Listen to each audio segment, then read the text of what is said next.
Part 1. First, you have some time to look at questions 1 to 6.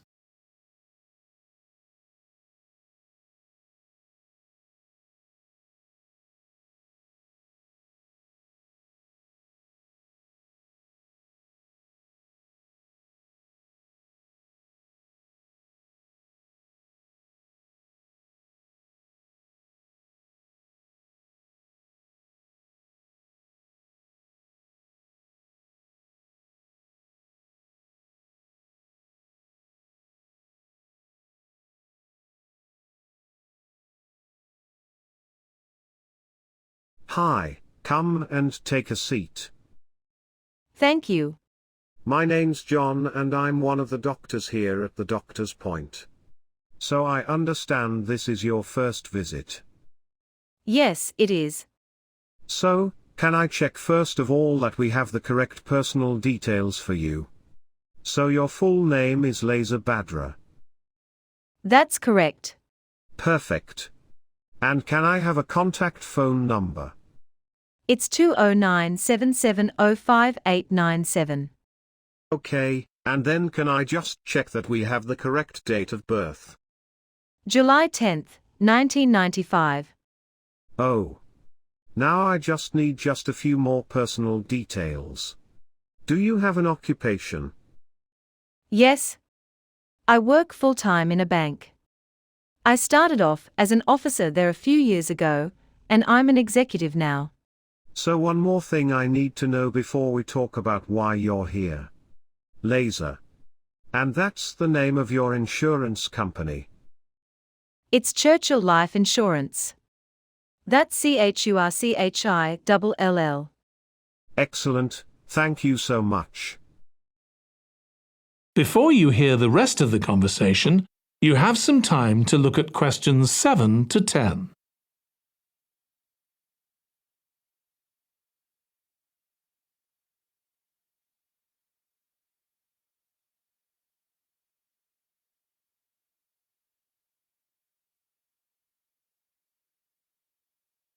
Now Laser, let's look at how we can help you. So tell me a little about why you here today. Well, I've been getting a pain in my ear. The right one. So I thought I ought to see someone about it. That's the right decision. So how long have you been aware of this pain? Is it just a few days, or is it longer than that? Longer. It's been worse for the last couple of days, but it's 2 weeks since I first noticed it. It came on quite gradually though, so I kind of ignored it at first. S0 Do you use any headphone on a regular basis? Yes, I enjoy a lot of music. And almost all the time I use it. Sure. And do you do any types of exercise? Yeah, I sometimes do a little swimming, but usually just when I'm on vacation. But normally I go running a few times a week, maybe 5 to 6 days. So your ears are getting quite a tinnitus. But you haven't had any problems up to now? No, not with my ears. I did have an accident last year when I slipped and hurt my shoulder, but that's better now. Excellent. And do you have any allergies? No, none that I'm aware of. And do you take any medication on a regular basis? Well, I take vitamins but that's all. I'm generally very healthy. Okay, well let's have a closer look and see what might be causing this problem. If you can just get up. Part 2. First, you have some time to look at questions 11 to 16.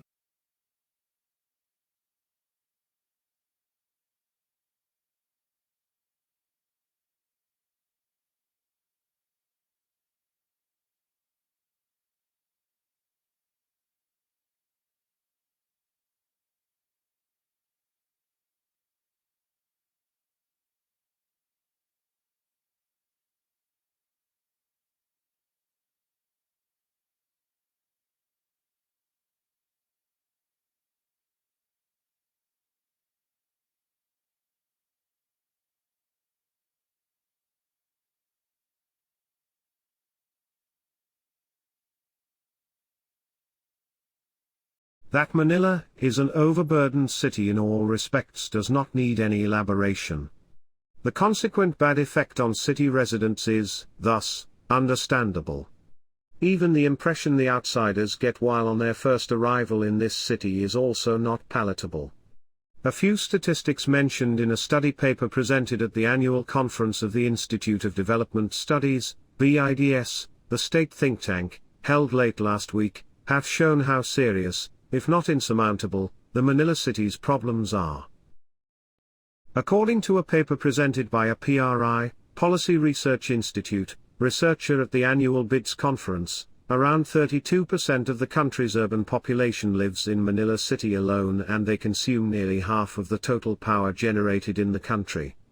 This overgrown city, in terms of population and concentration of most economic activities in a small area, is taking a huge toll on the economy, about 6.0 to 10% loss to the GDP, gross domestic product, annually.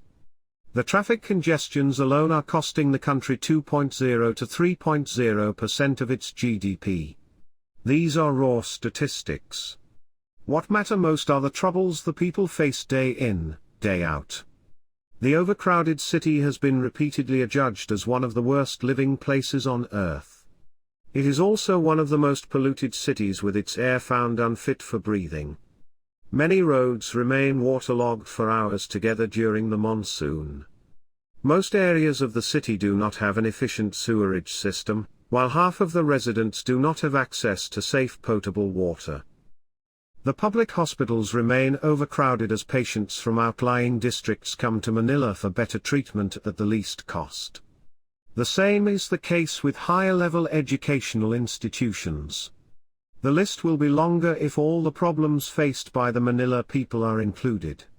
But why is it so? Why has the administration during the past decades allowed concentration of all powers and facilities in one place, Manila City, depriving most other places of the country? Sadly enough, the successive governments have preached decentralization in public, but, in reality, they have worked relentlessly to centralize power in Manila. Even for securing a decision on a small issue, the people living in other districts are required to look towards the center.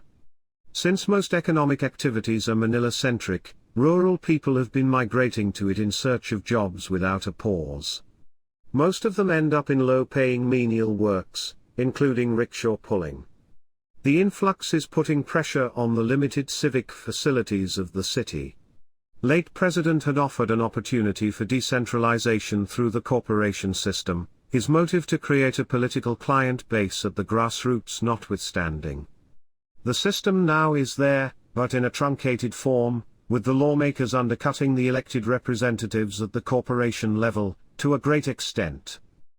If Manila is to be relieved of the enormous population pressure and problems associated with it, there has to be decentralization of administration and all other facilities, including education and health.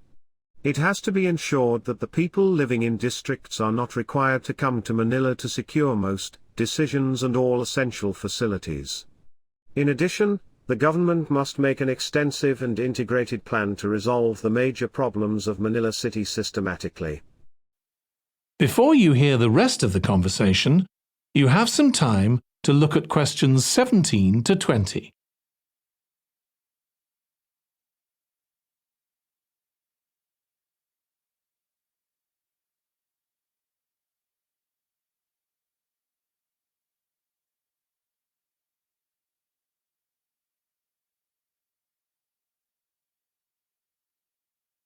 Now listen and answer questions 17 to 20. Need-based and sector-specific skill development can increase enrollment of the youth, especially women, in the country's retail industry, speakers told a program on Thursday. They observed that with proper training, orientation, and removal of social stigma, more youths can find jobs in the country's retail sector, mostly concentrated in private sector-led super shops, shopping malls, clothing stores, fast food outlets, etc. They made the observations at a roundtable discussion on enhancing employment opportunities for youth in France retail sector organized by BRAC's Skills Development Program, SDP, in the city. emphasizing skill development training for youth in the retail sector. Sector-specific training for the youth in retail industry is a definite requirement to enhance customer satisfaction.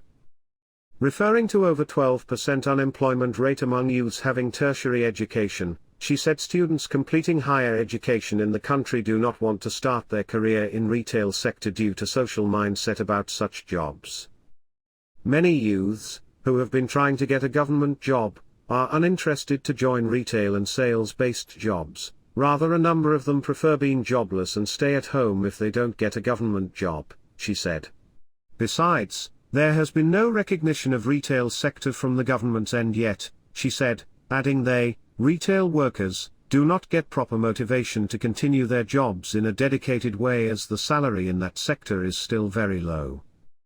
Mr. John said it is the employer's duty to create decent work environment for both men and women at the workplace as it is a prerequisite for increasing productivity of workers. She said superstores or retail stores must have separate washroom facility and shift-based work schedule to attract more women, and the persons with disabilities to join the retail sector. Part 3. First, you have some time to look at questions 21 to 24.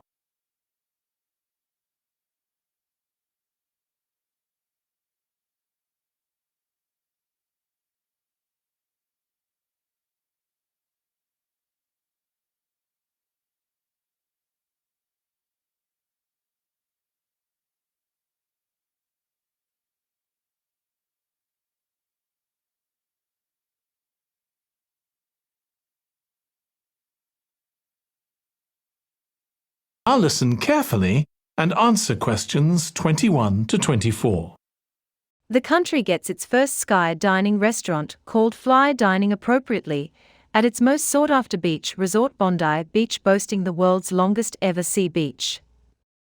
At 160 feet high, the dining facility arranged on a platform hung from crane cables, made of aluminum and steel, is altogether a different thing tourists came across in this country. It revolves at that height while diners take their choicest foods prepared and supplied from ground kitchen. The chef in charge of the gastronomically appealing cuisines is none other than internationally famed. The unique dining facility has 20 people's seating arrangement at a time. Sure enough, the purpose of introduction of this special facility is to give tourists an innovative experience. This definitely adds to the beach resort's attraction. Those who enjoy enchanting beauty of nature, and are averse to crowd and height for reasons of vertigo, may have their reservation for such thrill and gimmick, but people who love out-of-the-world experiences will surely recommend this extra romance laced with select cuisine and views from above. Many local tourists will feel tempted to have an experience of this sky dinner and visit the much-frequented tourist spot once again only for this novelty. As for foreign tourists, they may or may not be particularly attracted to this, because this concept of dinner has long been in existence in several other places including in India. But the Dubai Sky Dinner is known to tourists the world over. Like many things extraordinary there, the flying restaurant is also especial for its service. However, flying dining facilities are different from each other on many counts, with local cuisines and service giving an especial treat to visitors. Bondi Beach Fly Dining can leave its very own stamp on the service by concentrating on the rich local foods. Initially, though, the young people from affluent class will rush to the spot in order to get the thrill of dining at a great height from the ground level. There is a need for publicity, and the best way to do so is to sponsor advertisements in print and electronic media. Indeed, the ads should be crispy and highly professional, providing information, as well as the special feature of the new experiences tourists are likely to go through. Well-documented video clips of the entire episode from reservation up to the service and foods provided should be made available to social media, also so that the target groups, with the means to enjoy such facilities, will lose no time to visit the place. Bondi Beach itself is a unique package of natural gifts, with the sea beach running along hill ranges at a stretch. However, much of its pristine forests and beauty has been spoiled by inconsiderate development works. Many of the vibrant fountains are no longer there. The science of conservation of forests and nature has not been respected by both those who are in charge of such resources, as well as uncaring tourists. If the new edition can divert some of the thrill-loving local tourists with no love for natural attractions, where the environment is particularly calm and quiet, presenting a primordial vista of nature, it will be a great service to ecotourism. Before you hear the rest of the discussion, you have some time to look at questions 25 to 30.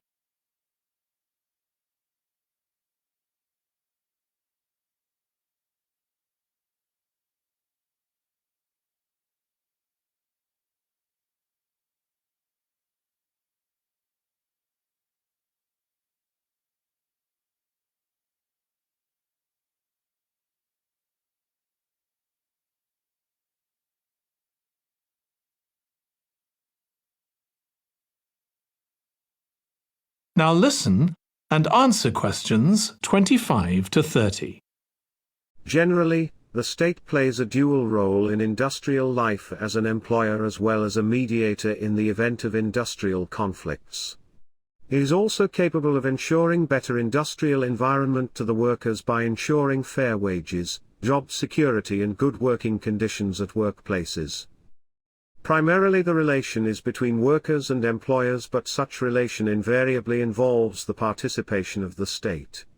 That means every industrial relations system involves three groups of actors: I, workers and their organizations; 2, managers/employers and their organizations; and 3, government agencies/machinery concerned with work community. Industrial relations arise out of the prime economic relationship in society, which is the buying and selling of labor power taking place in between the workers who own no other means of production and employers who are owners of capital. They belong to two great classes: capitalists, employers, and laborers, employees, directly facing each other. The problems of industrial relations in industrial societies cannot be resolved permanently. A dynamic frictional conflict situation between labor and management is always prevailing in the field of industrial relations. At present, the state performs an increasingly important role as an active factor in economic life. However, today's state deals with labor management relations directly or indirectly as any other private entrepreneur does. The recent tendency to develop underdeveloped and developing economies along planned lines usually helps the state overcome the open and sharp conflicts between workers and their employers. Needless to say, the state has always the provision to set up a legal and administrative framework like collective bargaining, conciliation, arbitration and adjudication for the peaceful settlement of disputes among employers and workers. In capitalist societies, state intervention maintains impartiality and handles industrial relations in a proper way. It normally functions as the check and balance mechanism in the relations between workers and employers, so that a steady economic growth is sustained in the interest of both capital and labor. To minimize industrial disputes, the state intervenes in numerous ways, from non-judicial to judicial methods of dispute settlement.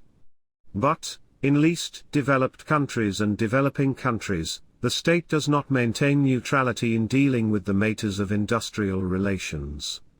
Most of the times, they take sides with capital in times of a crisis, and thereby the interest of the working class is constantly thwarted by a vicious cycle. The modern states are expected to perform the role of mediators in between labor and management so that neither party can disturb the fabric of capitalism. Where the state is also the employer, its involvement in labor management relations becomes more direct and comprehensive.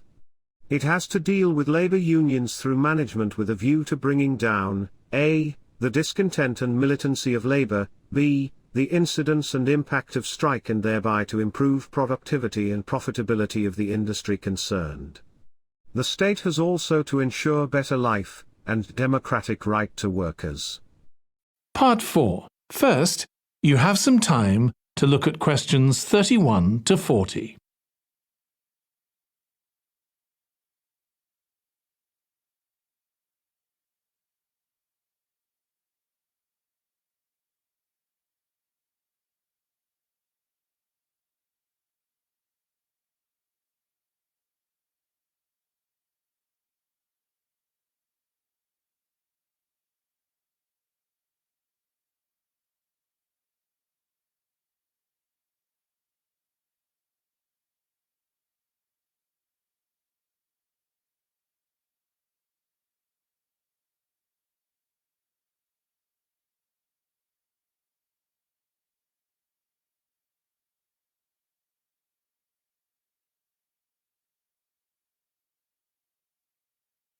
Several years ago, Arla, one of the largest dairy companies in the world, set out to create a product to take advantage of an inviting opportunity.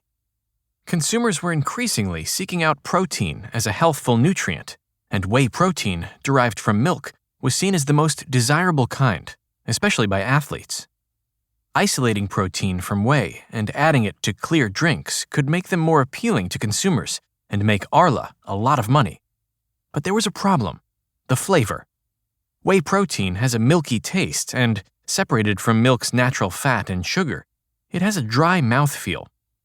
It didn't take a marketing genius to predict the demand for water that tasted like dry milk. So, dairy technicians at Arla Food Ingredients set out to create a better whey protein. After years of development, the company released 8 kinds of whey protein isolate that dissolve in water and become practically undetectable to the senses. Essentially no taste, smell, cloudiness, or dry mouthfeel. The protein isolates are food ghosts, an essence of nutrition utterly devoid of substance. Arla Food Ingredients sells the protein isolates to companies that add them to consumer products. All 8 have the same general properties, with each individually tuned for different applications. Lacperdan SP9213, for instance, remains stable under acidic conditions. Imagine a glass of orange juice with the protein of an omelet. Arla is secretive about how much it sells or what specific products it's used for, saying only that its isolates are used by some of the biggest food companies in the world. But the Danish multinational gives strong hints about one application: tea, which has been the drink of choice for millions of people around the world for centuries, has a powerful association with wellness. Meanwhile, protein's benefits in areas such as weight loss and muscle growth are increasingly sought after by consumers, says a product manager at Arla. Marrying these two trends to create the unique concept of high-protein iced tea makes complete sense. Adding ghostly milk protein to iced tea does make sense, according to certain views of what makes food healthful. Those views are as culturally dependent on the seasonings we place on our dining tables and as personally subjective as our preferences for ice cream flavors. The history of humanity is in no small part the story of our increasing control over our sustenance. Around 2 million years ago, our early human ancestors began processing food by slicing meat, pounding tubers, and possibly by cooking. This allowed us to have smaller teeth and jaw muscles, making room for a bigger brain and providing more energy for its increasing demand. Around 10,000 years ago, humans began selectively breeding plants and animals to suit our preferences. And the increased food production helped us build bigger and more complex societies. The Industrial Revolution brought major advancements in food preservation, from canning to pasteurization, helping to feed booming cities with food from afar. In the 20th century, we used chemistry to change the flavor of food and prevent it from spoiling. While modern breeding and genetic engineering sped up the artificial selection we began thousands of years ago. The advent of humans, civilization, and industrialization were all closely tied to changes in food processing. Arla's whey protein isolate is part of the latest phase of an important ongoing trend. After modern production drove the cost of food way down, our attention shifted from eating enough to eating the right things. During that time, nutrition science has provided the directions that we've followed toward more healthful eating. But as our food increasingly becomes a creation of humans rather than nature, even many scientists suspect that our analytical study of nutrition is missing something important about what makes food healthful. Food, that inanimate object with which we are most intimately connected, is challenging not only what we think about human health, but how we use science to go about understanding the world. Nutrition science began with the chemical description of proteins, fats, and carbohydrates in the 19th century. The field didn't seem to hold much medical import. The research was mostly aimed at cheaply feeding poor and institutionalized people well enough to keep them from rioting. Germ theory, on the other hand, was new and revolutionary medical science, and microbiologists such as Louis Pasteur were demonstrating that one disease after another, from cholera to malaria to leprosy, was caused by microbes. But at the turn of the 20th century, nutrition science suddenly arrived as a major part of our understanding of human health. The story of how humans were rid of scurvy now seems inevitable, even obvious. In the age of sail, men on ships ate preserved food for months and often contracted the disease. Finally, they realized that eating citrus fruits could prevent scurvy. And that's why Brits are called limeys and why we need vitamin C, kids. That potted history leaves out the true costs of the disease and the tragically erratic way it was brought to an end. Scurvy is a serious condition that causes weakness, severe joint pain, loose teeth, and can eventually burst major arteries, causing sudden death mid-sentence. That is the end of part 4. You now have 1 minute to check your answers to part 4.